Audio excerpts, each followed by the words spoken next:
hope you all are doing good. Today we'll be solving the Kosoraju's algorithm. So basically we use this algorithm to find strongly connected components in our directed graph. So सबसे पहले देखते हैं कि strongly connected components हमारे पास होते क्या. So let's take an example of our directed graph. If you see here 1 is directed towards 2, 2 is directed towards 3, 3 4 की तरफ directed है and 4 is directed toward 1. So basically SCC हमारे पास क्या होता है, एक ऐसा component इन विच जितने भी नोड हमारे पास प्रेजेंट हैं हम उसमें से किसी भी अगर पर्टिकुलर नोड को पिक करें हम उससे बाकी सारे नोड्स को विजिट कर सकते हैं.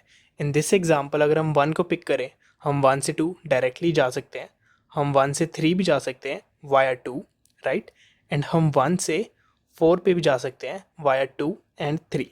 सिमिलरली अगर हम इस पूरे कंपोनेंट में कोई और नोड पिक करें, लेट्स टेक 3, तो हम 3 से 4 जा सकते हैं, हम 3 से 1 भी जा सकते हैं वाया 4 एंड 3 से 2 भी जा सकते हैं via 1 and 4 right. So I hope आपको एक आइडिया लगा होगा कि SCC हमारे पास होता है डायरेक्टेड ग्राफ में एक ऐसा कंपोनेंट जिसमें अगर हम कोई भी नोड पिक करें तो हम बाकी सारे नोड्स को विजिट कर पाएँ.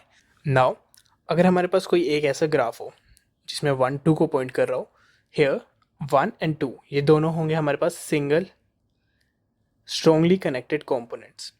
Single node in a directed graph जो किसी और के साथ पेयर नहीं बना सकता. In this case if you see हम 1 से 2 पे जा सकते हैं बट हम 2 से 1 पे नहीं आ सकते. अगर if we could have come from 2 to 1 तो ये हमारे पास एक ओनली कनेक्टेड कंपोनेंट बन पाता, but in this case that is not possible.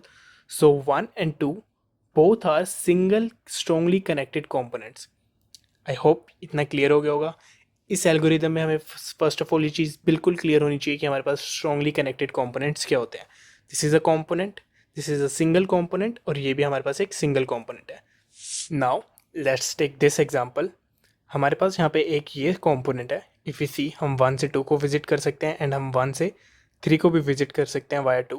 Similarly 2 से हम 3 को विजिट कर सकते हैं एंड 2 से हम 1 को भी विजिट कर सकते हैं via 3, and from 3 I can visit 1 and 2 via 1 right. So in this case ये कंपोनेंट मेरे पास एक SCC हो जाएगा right. And these are my single SCCs.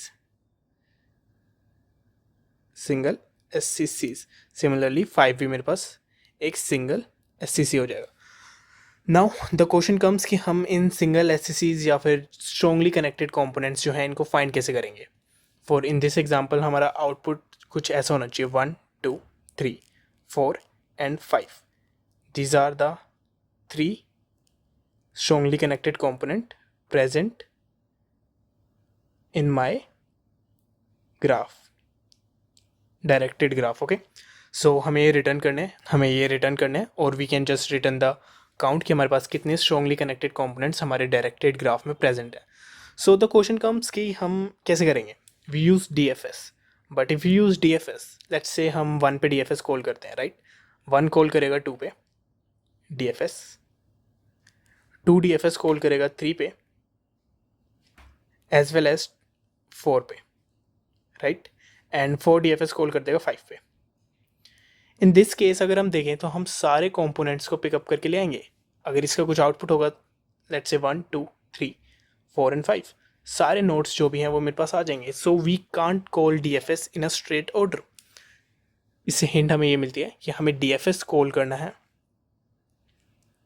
In a reversed order right. अगर हम रिवर्स ऑर्डर में DFS को कॉल करेंगे so we will able to get this. Let's see that. So now let's see, we know कि हमें DFS call करना था एक रिवर्स ऑर्डर में राइट. सो सबसे पहले हम DFS कॉल करेंगे 5 पे. 5 के कोई भी एडजेसेंट एलिमेंट नहीं है तो कॉल आगे नहीं जाएगी and will get the 5 in our output. Okay, now DFS call करेंगे हम 4 पे. 4 का एक एडजेसेंट एलिमेंट है विच इज़ 5 जो कि ऑलरेडी विजिट कर चुके हैं. सो हम 4 भी आगे कॉल नहीं करेगा and will get the 4 in our output. Now will call the DFS on 2 right. 2 के 2 एडजेसेंट एलिमेंट है 3 एंड 4. 4 ऑलरेडी विजिटेड है तो DFS कॉल जाएगी 3 पे. 3 का एक एडजेसेंट एलिमेंट है 1, DFS कॉल जाएगी 1 पे. एंड 1 का एक एडजेसेंट एलिमेंट है 2, 2 ऑलरेडी विजिट कर चुके हैं सो 1 से आगे कोई कॉल नहीं जाएंगे and will gate 2 3 1 in our output. So these are the 3 strongly connected components that is present in my current directed graph, right? यही फाइंड आउट करने थे. नाउ कोसराजोस एल्गोरिदम इसमें काफ़ी मदद करती है. We just have to use the 3 steps. वो 3 steps use करने के बाद we can easily find our count of SCCs, right. But in this case हम रिवर्स ऑर्डर में नहीं जाते, हम जाते हैं using the finishing time order. Finishing time order. अब वो कैसे निकालना और क्या स्टेप्स हैं वो आगे देखते हैं, आ जाओ. So like I told you guys, Kosaraju's algorithm में हमारे पास मेजरली 3 स्टेप्स होते हैं. And first step is to sort all the nodes in order of finishing time, और वो हम करते हैं using the topological sort. So when we perform topological sort using the DFS, right, तो हमें सबसे पहले एक स्टैक मेंटेन करनी पड़ती है, राइट. एंड उसके बाद हम DFS कॉल करते हैं 1 पे, राइट. 1 के एडजेसेंट एलिमेंट है 2, सो DFS कॉल होगी ऑन 2. नाउ 2 के 2 एडजेसेंट एलिमेंट है 3 एंड 4, सो सबसे पहले जाएगी DFS कॉल 3 पे, then DFS call will go on 4. Now 3 के फर्दर कोई भी एडजेसेंट एलिमेंट नहीं है, 3 से आगे कॉल नहीं जाएगी, will reverse from here and मेरी स्टैक में 3 आ जाएगा. नाउ जब हम 4 पे जाएंगे, 4 का एक एडजेसेंट एलिमेंट है which is 5, so DFS call जाएगी 5 पे. नाउ 5 के कोई एडजेसेंट एलिमेंट नहीं है, सो यहाँ से आगे कॉल नहीं जाएगी, यहाँ से रिवर्स हो जाएगा एंड स्टैक में मेरे पास 5 आ जाएगा. सिमिलरली 4 के और कोई एडजेसेंट एलिमेंट नहीं है, कॉल रिवर्स हो जाएगी, स्टैक में 4 आ जाएगा, then 2, then 1, right. So this is the finishing time order,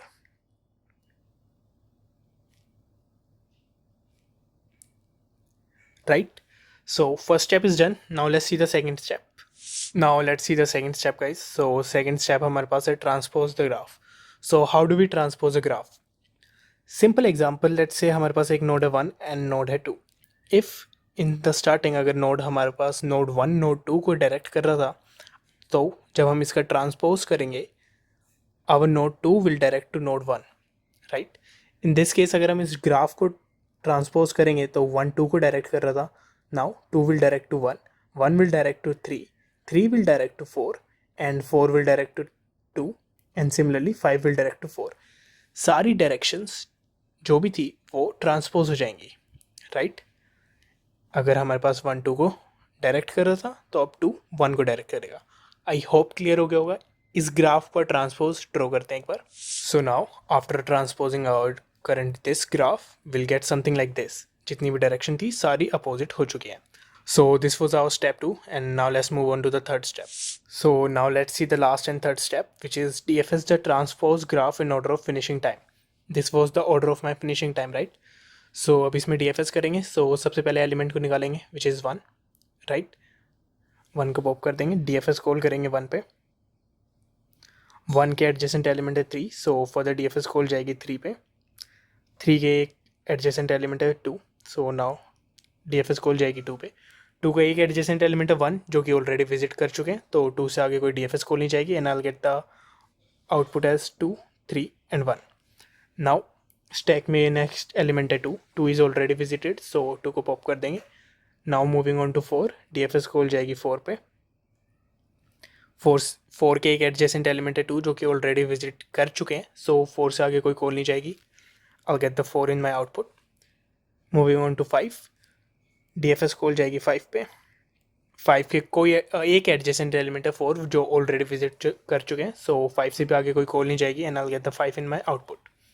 Now 3 already visited है तो 3 को भी पॉप कर देंगे और जब मेरे पास स्टैक एम्प्टी हो जाएगी will stop and return my output. So I hope guys आपको ये 3 स्टेप समझ में आएंगे. These were very simple steps. First था sort all the nodes in order of finishing time, जो कि हम टोपोलॉजिकल सॉर्टिंग से कर सकते हैं. वी गेट अ स्टैक और स्टैक में सारे फिनिशिंग टाइम ऑर्डर में मेरे पास नोड्स आ जाएंगे. Now the second step was to transpose the graph. अगर ए बी को डायरेक्ट कर रहा था तो अब बी ए को डायरेक्ट करेगा. This was simple as that. So इसका ट्रांसपोज कर देंगे. Now third and last step was to DFS the transpose graph in order of finishing time. जो मेरे पास ऑर्डर था फिनिशिंग टाइम का, इसमें DFS कॉल कर देंगे एंड उसके बाद I will get my output.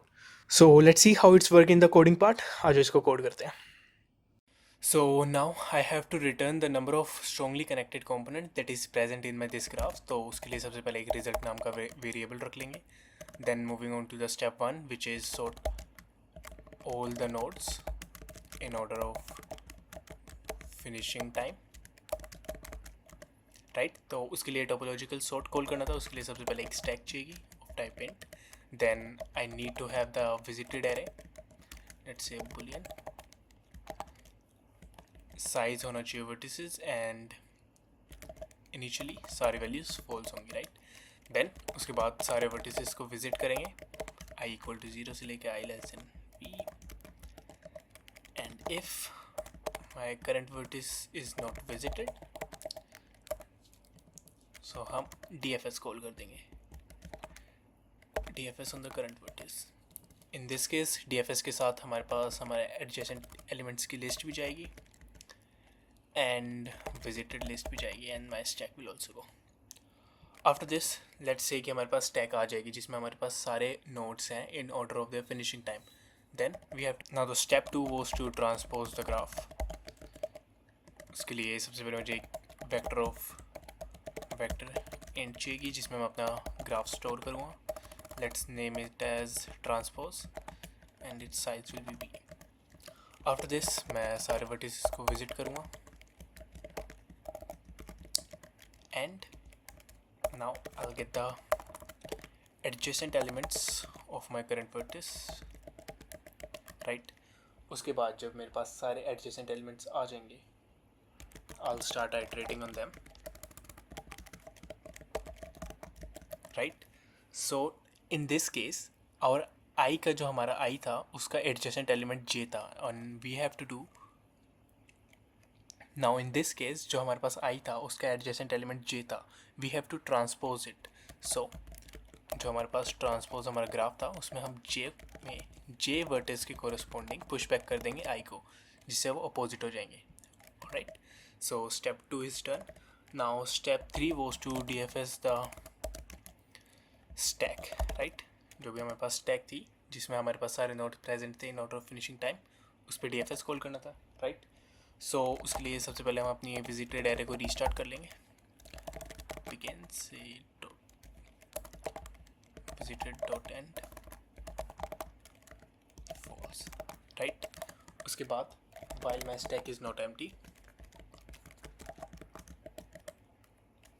just parenthesis, yes, I'll get the node which will be at the top of my stack। उसके बाद मैं स्टैक में से अपना एलिमेंट पॉप कर। आफ्टर दिस I'll चेक कि मेरा करंट नोड विजिटेड अगर नहीं है तो मैं उस पर different function transposed dfs call कर दूँगा I, it will take the transpose graph and it will take the visited array, yes.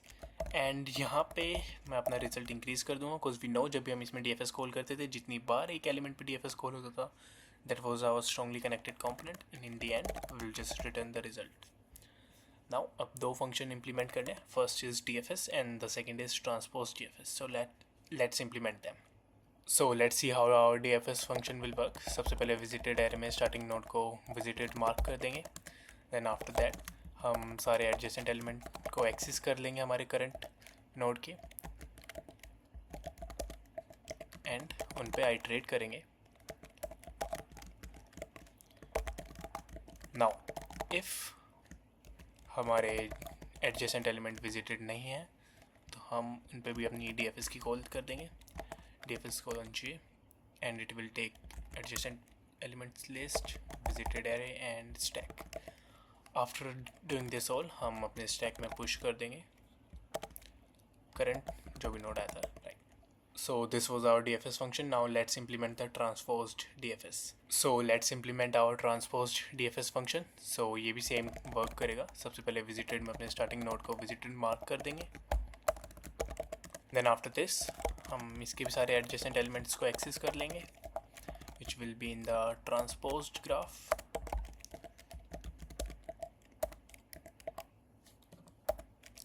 and अब हम इन सारे elements पे iterate करेंगे and if they are not visited हम उन पे ट्रांसपोज्ड dfs फंक्शन कॉल कर देंगे, right. Will take my transpose graph and my visited array, that's it. इसमें हमारे पास कोई स्टैक नहीं है, so we don't have to push, basically हमारे पास जो हमारा डी एफ एस फंक्शन था and transpose D F S, they both were same. Now let's try to run this. So yes guys, यहाँ पे दो छोटी सी टाइपोज हो गई थी. Instead of I it will be node. Similarly है. अब इसको रन करके देखते हैं. रन हो रहा है. सबमिट करके देखते हैं.